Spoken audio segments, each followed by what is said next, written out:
അസ്സലാമു അലൈക്കും. ഇപ്പം ഞാൻ എടുക്കാൻ പോകുന്ന വിഷയം സൃഷ്ടാവില്ല അല്ലെങ്കിൽ ദൈവമില്ല അല്ലെങ്കിൽ മതമില്ല എന്ന് പറയുന്ന വ്യക്തികളോട് സൃഷ്ടാവിന് എന്താണ് പറയാനുള്ളത്, ആ ഒരു കാര്യത്തെ പറ്റിയിട്ടാണ് ഞാൻ ഇന്ന് ഇവിടെ എടുക്കുന്നത്. അപ്പോൾ വ്യക്തമായിട്ട് കേട്ട് മനസ്സിലാക്കുക. അധ്യായം 22 സൂറ അൽ ഹജ്ജിലെ 7-ാമത്തെ സൂക്തം പറയുന്നത്, യാതൊരു അറിവോ മാർഗദർശനമോ വെളിച്ചം നൽകുന്ന ഗ്രന്ഥമോ ഇല്ലാതെ അള്ളാഹുവിൻ്റെ കാര്യത്തിൽ തർക്കിക്കുന്നവനും മനുഷ്യരുടെ കൂട്ടത്തിലുണ്ട്. അപ്പൊ അവർക്ക് മതവും ഇല്ല, ഗ്രന്ഥവും ഇല്ല, ഒന്നുമില്ല. ഏതൊരു മതവിശ്വാസിക്കും അവരുടെ ഗ്രന്ഥങ്ങളേ ഉണ്ട്. അപ്പൊ അവർക്ക് മതവും ഇല്ല, ഗ്രന്ഥവും ഇല്ല. അഹങ്കാരത്തോട് തിരിഞ്ഞുകൊണ്ട് അള്ളാഹുവിന്റെ മാർഗത്തിൽ നിന്നും ജനങ്ങളെ തെറ്റിച്ചു കളയാൻ വേണ്ടി അത്ര അങ്ങനെ ചെയ്യുന്നത്. അപ്പൊ അഹങ്കാരത്തോടു കൂടി മറ്റുള്ളവരെയും കൂടെ യഥാർത്ഥ സത്യങ്ങളിൽ നിന്ന് വഴി തെറ്റിക്കാണ് ഇവർ ചെയ്യുന്നത്. ഇഹലോകത്ത് അവന് നിത്യതയാണുള്ളത്. ഉയർത്തെഴുന്നേൽപ്പിന്റെ നാളിൽ ചുട്ടരിക്കുന്ന ശിക്ഷ നാം അവന് ആസ്വദിപ്പിക്കുക തന്നെ ചെയ്യും എന്ന് പറയുന്നുണ്ട്. അപ്പോൾ മരിച്ചു ചെന്ന് കഴിഞ്ഞാലേ അവർക്ക് നല്ല ചുട്ടരിക്കുന്ന നരകശിക്ഷയാണ് ഒരുക്കി വെച്ചിട്ടുള്ളത് എന്നാണ് അള്ളാഹു ഇവിടെ പറയുന്നത്. ഇനി അവനോടൊരു പറയുന്നൊരു സംസാരമുണ്ട് ഇവിടെ. അന്ന് അവനോട് ഇപ്രകാരം പറയപ്പെടും, നിന്റെ കൈകൾ മുൻകൂട്ടി ചെയ്തത് നിമിത്തവും അള്ളാഹു തൻ്റെ ദാസന്മാരോട് ഒട്ടും അനീതി ചെയ്യുന്നവനുമല്ല, എന്നിലും അത്രേ അത്. അപ്പൊ എന്താ അവനക്ക് നരകം കൊടുക്കാനുള്ള കാരണം എന്താ വെച്ച് കഴിഞ്ഞാല് അവന്റെ കൈകൾ അള്ളാഹു എന്നുള്ള നാമം വെച്ചത് നിമിത്തം. ഈ നാമം വരാനുള്ള കാരണം എന്താ, നമുക്ക് അള്ളാഹു ഈ നാമം വെക്കാനുള്ള കാരണം എന്താ? അപ്പൊ നമ്മള് ബൈബിളിൽ മുന്നേ പറഞ്ഞിട്ടുണ്ടായിരുന്നു, ശാമുവേൽ 1:12-22, തൻ്റെ മഹത്തായ നാമം നിമിത്തം തൻ്റെ ജനത്തെ കൈവിടില്ല, നിങ്ങളെ തൻ്റെ ജനമാക്കിക്കൊള്ളുവാൻ ഇഷ്ടം തോന്നിയിരിക്കുന്നു. അപ്പോൾ തൻ്റെ മഹത്തായ നാമം നിമിത്തം എന്ന് പറയുമ്പോൾ നമ്മള് അള്ളാഹുവിന്റെ ഈ നാമം എന്ന് പറയുന്നത് അള്ളാഹുവിന്റെ ഒരു അംശത്തെയാണ്. അതിനെ നമ്മൾ ആശ്രയിക്കുന്നത് കൊണ്ടാണ് ആ നാമം നമ്മുടെ കൈകളിൽ വരാൻ കാരണം. അപ്പൊ എൻ്റെ മഹത്തായ നാമം നിമിത്തം തൻ്റെ ജനത്തെ കൈവിടുന്നില്ല. നമ്മൾ തമ്മിലൊരു ബന്ധമുണ്ട്. നിങ്ങളെ തൻ്റെ ജനമാക്കിക്കൊള്ളുവാൻ ഇഷ്ടം തോന്നിയിരിക്കുന്നു. അപ്പോൾ നമ്മൾ ഉണ്ടാക്കിയൊരു വസ്തുവാണ് അല്ലെങ്കിൽ നമ്മൾ ഉണ്ടാക്കിയൊരു എന്താണ് സൃഷ്ടിയാണ് എന്നൊക്കെ നമ്മൾ അറിയാൻ വേണ്ടിയിട്ടാണ് ഈ ഒരു നാമം നമുക്ക് തന്നിട്ടെന്ന് പറയുന്നുണ്ട്. ഇയ്യോബിൽ 37:7 പറയുന്നുണ്ട്, താൻ സൃഷ്ടിച്ച മനുഷ്യരൊക്കെയും അറിയന്തക്കവണ്ണം സകല മനുഷ്യരുടെയും കൈമുദ്രയിടുന്നു. അപ്പോൾ ഞാൻ സൃഷ്ടിച്ചതാണ് ഇവയ്ക്ക് എന്ന് അറിയാൻ വേണ്ടിയിട്ടാണ് മനുഷ്യരുടെ എല്ലാവരുടെ കൈകളിലും മുദ്ര ഇട്ട് കഴിഞ്ഞിട്ടുണ്ട്. ആ നാമം മുദ്ര ഇട്ട് കഴിഞ്ഞു. അപ്പോൾ ഈ ഒരു നാമം നമുക്ക് നൽകിയത് തന്നെ നമ്മൾ അവൻ്റെ സൃഷ്ടികളാണ് അല്ലെങ്കിൽ നമ്മൾ അള്ളാഹുവിൻ്റെ സൃഷ്ടികളാണെന്ന് ഒരു തെളിവിന് വേണ്ടിയിട്ടാണ്.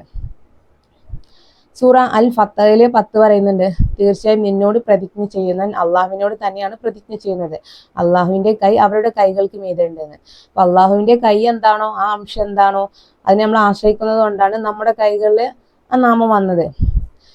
അന്നഹ്ല് 91, നിങ്ങൾ കരാർ ചെയ്യുന്ന പക്ഷം അള്ളാഹുവിന്റെ കരാർ നിങ്ങൾ നിറവേറ്റുക, അള്ളാഹുവിനെ നിങ്ങൾ ജാമ്യക്കാരനായി കൊണ്ട് ഉറപ്പിച്ച് സത്യം ചെയ്ത ശേഷം അത് ലംഘിക്കരുത് എന്ന്. അപ്പോൾ നമ്മൾ ഒരാൾക്ക് എന്തെങ്കിലും കരാറ് കൊടുക്കുകയാണെങ്കിലോ, ഞാനത് ചെയ്യാന്നൊക്കെ പറഞ്ഞ് നമ്മൾ പ്രോപ്പർട്ടി അങ്ങനെയുള്ളതൊക്കെ സൈൻ ചെയ്ത് അങ്ങനെയൊക്കെയുള്ള കാര്യങ്ങളൊക്കെ നമ്മൾ ചെയ്യുമ്പോൾ അത് നമ്മൾ പാലിക്കണം എന്ന് പറയുന്നുണ്ട്. കാരണം നമ്മളത് ചതിക്കരുത് ആര്. അപ്പൊ എന്താ, നമ്മുടെ കൈകളിൽ ആ അള്ളാഹിന്റെ നാമം ഉള്ളതുകൊണ്ടാണ്. ഇനി ബൈബിളില് മത്തായില് 5:33 പറയുന്നുണ്ട്, കള്ളസത്യം ചെയ്യരുതെന്നും സത്യം ചെയ്തത് കർത്താവിന് നിവർത്തിക്കണമെന്നും പൂർവികരോടും അരുൾ ചെയ്ത് കേട്ടിട്ടില്ലേന്ന് ചോദിക്കുന്നുണ്ട്. പൂർവികരോട് എന്ന് പറയുമ്പോൾ അതിന് മുന്നേ വന്ന വേദഗ്രന്ഥങ്ങളിൽ വരും ആ ഒരു കാര്യം ഉണ്ട് എന്നൊരു സൂചിപ്പിക്കുന്നുണ്ട് ഇവിടെ. അപ്പൊ ഇത്രയും കാരണങ്ങളാണ് അള്ളാഹു ഇവിടെ പറയുന്നത്. കാരണം നമ്മളെ അള്ളാഹുവിനെ ആശ്രയിക്കുന്നതുകൊണ്ടാണ് ഈ നാമം വന്നത്. ഇനി ഈ നാമം വന്നതിന്റെ പ്രധാനപ്പെട്ട കാരണം എന്ന് പറയുമ്പോൾ, ഒന്ന് അള്ളാഹുവിന്റെ കൈകൾ നമ്മൾ ആശ്രയിക്കുന്നത് കൊണ്ട് ഈ നാമം വന്നു. മറ്റൊന്ന് അള്ളാഹുവിന്റെ അംശങ്ങൾ എവിടെയാണോ എങ്ങനെയാണോ സ്ഥിതി ചെയ്യുന്ന മുകളിലും താഴെയായിട്ടുള്ള ഒരു ഓർഡർ പറയുന്നുണ്ടല്ലോ, അപ്പൊ ആ ഓർഡറിന് ബേസ് ചെയ്തിട്ടാണ് നമ്മുടെ ശരീരം ക്രിയേറ്റ് ചെയ്തിട്ടില്ലേ. അപ്പൊ അതുകൊണ്ടും നമ്മുടെ കൈകളിൽ അള്ളാഹുവിന്റെ കൈകൾ വന്നു. അങ്ങനെ രണ്ട് രീതിയിൽ. പിന്നെ നമ്മള് അള്ളാഹുവിന്റെ സൃഷ്ടികളാണ് എന്ന് തെളിയിക്കാൻ വേണ്ടിയിട്ടാണ്, അതിനൊരു സാക്ഷികളായിട്ടാണ് അള്ളാഹു ആ നാമം വെച്ചിട്ടുള്ളത്.